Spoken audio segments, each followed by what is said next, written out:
इस बार वोटर्स का मोबिलाइजेशन हुआ और एक सेंटिमेंट, एक अंडरकरंट महाराष्ट्र में दिख रहा था कि जो कुछ लोकसभा चुनाव में हुआ, कुछ तो गलती हो गई, हमको इस तरीके से वोट नहीं डालना चाहिए था। और खास करके उद्धव ठाकरे के जो कैंडिडेट जीते, उनका जिस तरीके का सेलिब्रेशन वहां पे हुआ, वहां पे जिस तरह के मौलाना नुमानी के हमने स्टेटमेंट जैसे देखे, इस सबका प्रभाव क्लियर कट दिख रहा है।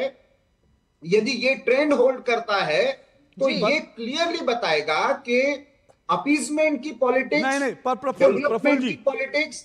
जी प्रफुल्ल जी, आप जो कह रहे हैं बीजेपी ने रणनीति बदली, जाहिर सी बात है रणनीति बीजेपी ने बदली।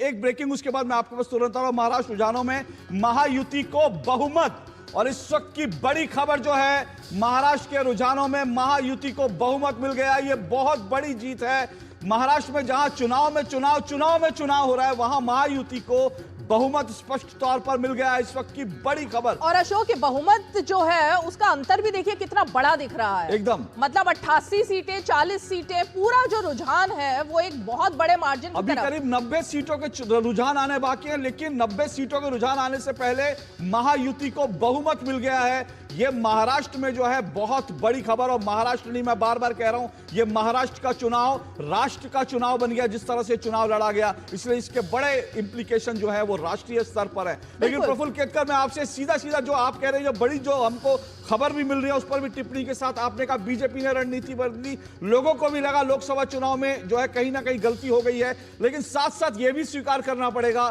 कि ग्राउंड लेवल पर, जमीन पर संघ ने, आरएसएस ने बहुत इंटेंसिव तरीके से काम किया वोटर्स को मोबिलाइजेशन के लिए।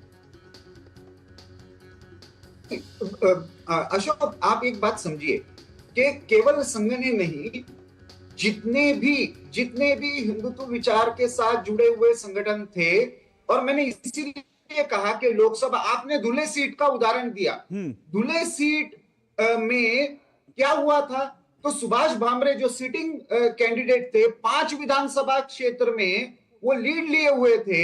एक मालेगांव में, जहां से वोट जिहाद की चर्चा महाराष्ट्र में शुरू हुई, नासिक की कॉन्स्टिट्यूंसी थी, नासिक कॉन्स्टिट्यूंसी में यूबीटी से शिवसेना के कैंडिडेट चुनकर आए।